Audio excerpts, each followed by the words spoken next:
Was Jesus based on the Egyptian god Horus? Many mysticists claim Jesus never existed. It was just a copy of the deity Horus. They claim there are several parallels which prove this, such as Horus was born of a virgin Isis on December 25th in a cave. A star in the east announced his birth, and he was visited by 3 wise men. He had an earthly father named Seb, which translates to Joseph. He was baptized by Anup the Baptizer. He had 12 disciples. He performed miracles, like walking on water, and raised Osiris from the dead. He gave a Sermon on the Mount, was crucified between 2 thieves, buried for 3 days, and was resurrected. He was called Christ, Anointed One, the Way, the Truth, and the Light, Messiah, Son of Man, and many other titles that are applied to Jesus. So it is pretty clear the story of Jesus is just a myth copied from the deity Horus. Well, that might be true if any of these claims about Horus were in fact true. The fact is, most of this nonsense is a lie, and we can't find it anywhere in ancient Egyptian literature.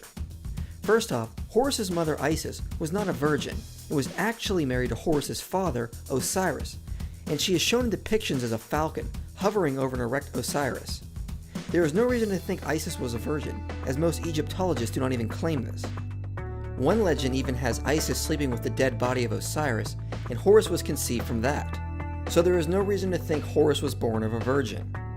There is also no evidence Horus was born in a cave, let alone a manger.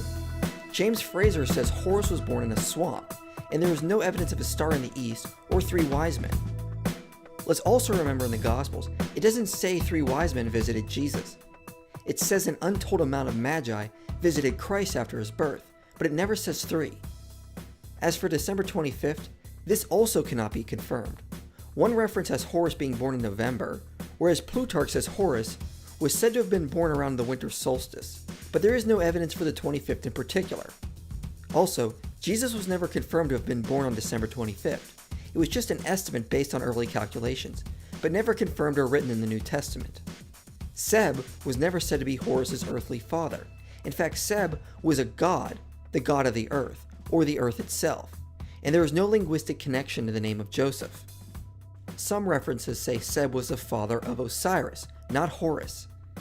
There is no Egyptian scholar who has ever heard of Anup the Baptizer. This was just made up out of thin air by mysticists. Horus was never said to have 12 disciples. Some legends say he had 4, and some just say he had an untold amount. Horus did perform miracles, but that would be expected from any deity. As for walking on water, there is no evidence of this.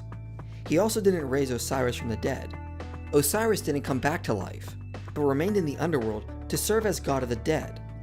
Plus, there is no evidence Osiris was ever referred to with the prefix El. This is just not true in Egyptian mythology. There is no evidence Horus gave a Sermon on the Mount, no evidence he was crucified, let alone between 2 thieves, no evidence he was buried, and no evidence he was resurrected. He was never called Christ, Anointed One, the Way, the Truth, and the Light, or any of these titles commonly associated with Jesus.